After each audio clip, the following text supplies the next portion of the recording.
ஜனவரி 8 வருடத்தோட முதல் தேய்பிறை சஷ்டி, குபேர சஷ்டி. இந்த பரிகாரத்தை மறக்காம செய்யுங்க. இன்னைக்கு செய்ய முடியல அப்படின்னாலும் 9ஆம் தேதி வெள்ளிக்கிழமை மதியத்துக்குள்ள நீங்க செஞ்சிருங்க. ஏன்னா மதியம் வர தேய்பிறை சஷ்டி உங்களுக்கு இருக்கு வெள்ளிக்கிழமை. இதுக்கு ஒரு பிரியாணி இலையும் 6 மிளகும் போதும். நீங்க கேட்டது அனைத்தும் கிடைக்கும். தீரா கடன் தீரும். அது எப்படி அப்படிங்கிறத இந்த பதிவில் பார்க்கலாம். மாதமுமே உங்களுக்கு தேய்பிறை சஷ்டி வருது. இருந்தாலும் இது வருடத்தோட முதல் தேய்பிறை சஷ்டி. இன்றைய நாளில் முருகப்பெருமானை நினச்சி இந்த பரிகாரத்தை நம்ம செய்யும்போது நம்மளுடைய தோஷங்கள் அனைத்தும் தீர்ந்து அந்த நாளில் நம்ம செய்யக்கூடிய விரதமும் இந்த பரிகாரமும் உங்களுக்கு என்ன கஷ்டம் இருந்தாலும் கடன் பிரச்சனை இருந்தாலும் அது தீரும். தேய்பிறை அப்படிங்கிறது தேய்ந்து கொண்டு வருவது. அதுபோல் நம்மளுடைய கஷ்டங்கள் தேய்ந்து கொண்டு வரும், நம்மளுடைய கடன் பிரச்சனைகள் குறைந்து கொண்டு வரும் அப்படின்னு சொல்லுவாங்க. 6 அப்படிங்கிற எண் ஐஸ்வர்யத்தை தரக்கூடியது அப்படின்னு ஜோதிட சாஸ்திரத்தில் சொல்லுவாங்க. சஷ்டி திதி அப்படிங்கிறது 6வது திதி. 6 எண் சுக்கிரனுக்கு உரியது. சுக்கிரனோட அதிபதி மகாலட்சுமி தேவி. இந்த மகாலட்சுமி தேவியோட அருள் இருந்தாவே நமக்கு கடன் பிரச்சனை தீரும். ஏன்னா மகாலட்சுமி அருள் இருந்தால் பணம் வரும். பணம் வந்தது அப்படின்னா நம்மளுடைய கடன் பிரச்சனை தீரும். இந்த முருகப்பெருமானோட அருள் இருந்தது அப்படின்னா நமக்கு கடன் பிரச்சனை தீரும், செல்வ வளம் அதிகரிக்கும் அப்படின்னு சொல்லுவாங்க. ஏன் அப்படின்னா முருகன்கிறதுலையே அனைத்தும் அடக்கும். முப்பெரும் தேவர்களே அதில் இருக்காங்க. அந்த வார்த்தைக்குள்ள ஏற்கனவே பல பதிவுகளில் கேட்டிருப்பீங்க. மு அப்படின்னா முகுந்தன், ரு அப்படின்னா ருத்ரன், கா அப்படின்னா கமலாசனன் அப்படின்னு சொல்லுவாங்க. அதனால இந்த தேய்பிறை சஷ்டி அன்று விரதம் இருந்து முருகனை வழிபட்டாலும் இந்த மாதிரி பரிகாரம் செஞ்சோம் அப்படின்னாலும் நமக்கு செல்வ வளம் அதிகரிக்கும், உடல் நலம் அதிகரிக்கும், வெற்றிகள் குவியும் அப்படின்னு சொல்லுவாங்க. வளர்பிறையை விட தேய்பிறைக்கு அதிக முக்கியத்துவம் தருவாங்க. இந்த நாளில் முழு உபவாசம் இருக்க முடியாதவங்க பால் பழம் மட்டும் சாப்பிட்டுட்டு விரதம் இருக்கலாம். அதுவும் முடியல அப்படிங்கிறவங்க முருகனோட நாமத்தை சொல்லிக்கொண்டு இருந்தாலே போதும், உங்களுக்கு அனைத்து பிரச்சனைகளும் தீரும். சரி, இன்றைய தினம் ஆனால் விரதம் இருந்தாலும் இருக்காட்டியும் பூஜை அறையில் முருகனோட படம் இருக்குது அப்படின்னா அல்லது விக்கிரகம் இருக்குது அப்படின்னா அதெல்லாம் துடைத்து சுத்தம் செய்து மலர்கள், அதுவும் செவ்வரளி, செம்பருத்தி இந்த மலர்களை சாற்றி இந்த நாளில் வழிபட்டோம் அப்படின்னா நமக்கு வேண்டியது அனைத்தும் கிடைக்கும். வெத்தலை விளக்கு போடுறவங்க 6 வெத்தலையை எடுத்து அதில் விளக்க வச்சு கிழக்கு முகமாக ஏற்றி வழிபட வேண்டும். நெய்வேத்தியம் இப்போ வாழைப்பழம், பால், அவல், தேன், நாவல் பழம் இதெல்லாம் இன்றைய தினம் நம்ம படைக்கலாம். இன்றைய நாள் முழுவதும் அசைவ உணவை தவிர்த்து விட வேண்டும். மௌன விரதம் இருந்தோம் அப்படின்னா ரொம்ப கூடுதல் பலன்களை தரும். அட்லீஸ்ட் விரதம் இருக்க முடியலனாலும் அசைவ உணவை தவிர்த்து விடுங்கள். வீட்டில் வேல் வைத்திருக்கிறவங்க மறக்காமல் வேலுக்கு அபிஷேகம் செஞ்சு பூஜைகள் செய்து வேல்மாறல் படித்து வழிபடலாம்.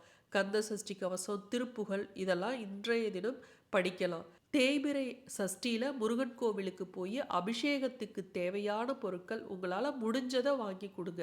கட்டாயம் இன்றைய தினம் இளநீர், தேன் அல்லது சந்தனம், பன்னீர் இது 4ல் ஏதாவது ஒரு பொருள் நீங்கள் வாங்கி கொடுத்தீங்க அப்படின்னா ரொம்ப நல்லது.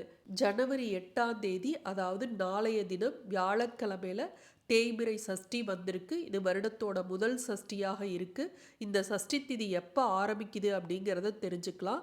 காலையில் 11:23க்கு பிறகு சஷ்டி திதி ஆரம்பித்து வெள்ளிக்கிழமை 9ஆம் தேதி காலை 11:43 வரையும் சஷ்டி திதி இருக்குது.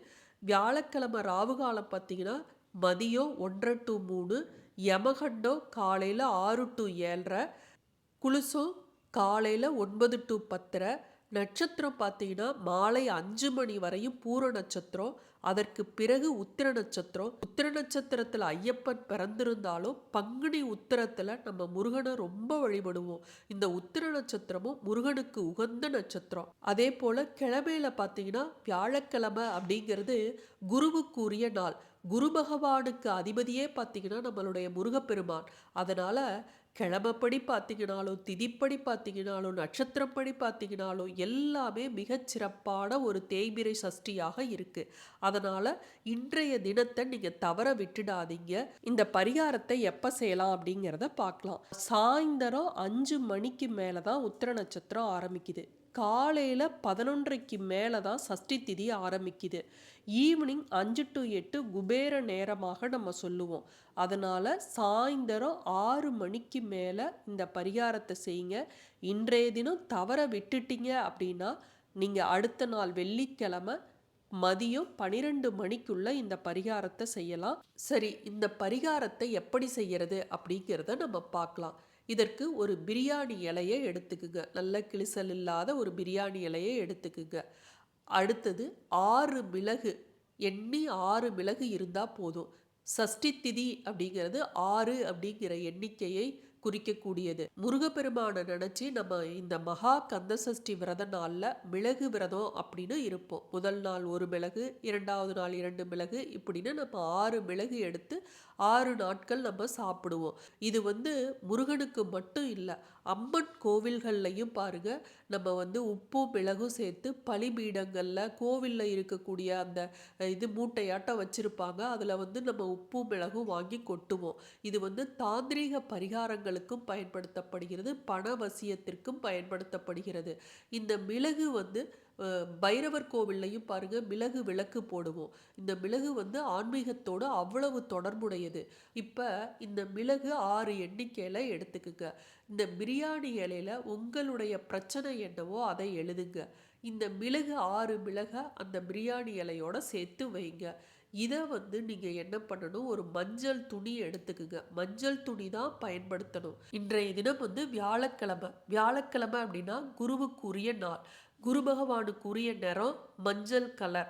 இந்த மஞ்சள் வஸ்திரம் சின்னதாக இருந்தால் போதும். அதில் இந்த பிரியாணி இலையையும் 5 ரூபாய் காயின் ஒன்று இதோட சேர்த்து வைக்கணும். 6 மிளகு, ஒரு பிரியாணி இலை, 5 ரூபாய் காயின், இந்த 3ஐயும் அதில் வச்சிருங்க. திருச்செந்தூர் முருகனை நினச்சி இந்த பரிகாரத்தை செய்யுங்க. உங்களுடைய பிரச்சனை என்னவோ அந்த பிரச்சனையை சொல்லி உங்கள் உள்ளங்கையில் அந்த முடிச்சை வச்சுக்கிட்டு திருச்செந்தூர் முருகனை மனதார நினச்சி, உன் கோவிலுக்கு நான் வர்றேன், என்னுடைய கஷ்டத்தை தீர்த்து வை, எனக்கு இருக்கக்கூடிய கடன் பிரச்சனையை தீரு, என் மகனுக்கு சீக்கிரம் திருமணமாகணும், உன் கோவிலுக்கு வர்றேன் அப்படின்னு சொல்லி வேண்டிக்கிட்டு இந்த முடிச்ச முருகனோட பாதத்தில் நீங்கள் வைங்க. ஏன் திருச்செந்தூர் முருகனை நினச்சி இதை செய்ய சொல்கிறேன் அப்படின்னா, திருச்செந்தூர் முருகன் அப்படிங்கிறது குருஸ்தலம். இதை நீங்கள் அடுத்த தேய்பிறை சஷ்டி அன்று இதில் இருக்கக்கூடிய பிரியாணி இலையும் மிளகையும் கால்படாத இடத்துல நீங்கள் போட்டுட்டு மறுபடி நீங்கள் இதே போல் நீங்கள் வேண்டிக்கிட்டு நீங்கள் இந்த முடிச்ச முருகன் பாதத்தில் வைக்கலாம். நீங்கள் இதில் இருக்கக்கூடிய 5 ரூபாய் நாணயத்தை நீங்கள் மறுபடி பயன்படுத்திக்கலாம். உங்களுடைய வேண்டுதல் நிறைவேறிய பிறகு இந்த 5 ரூபாய் காயினை நீங்கள் எப்போ திருச்செந்தூர் போகிறீங்களோ அப்போ உண்டியலில் நீங்கள் அதை போட்டுடுங்க. மீண்டும் அடுத்த காணொளியில் சந்திக்கும் வரை நன்றி, வணக்கம்.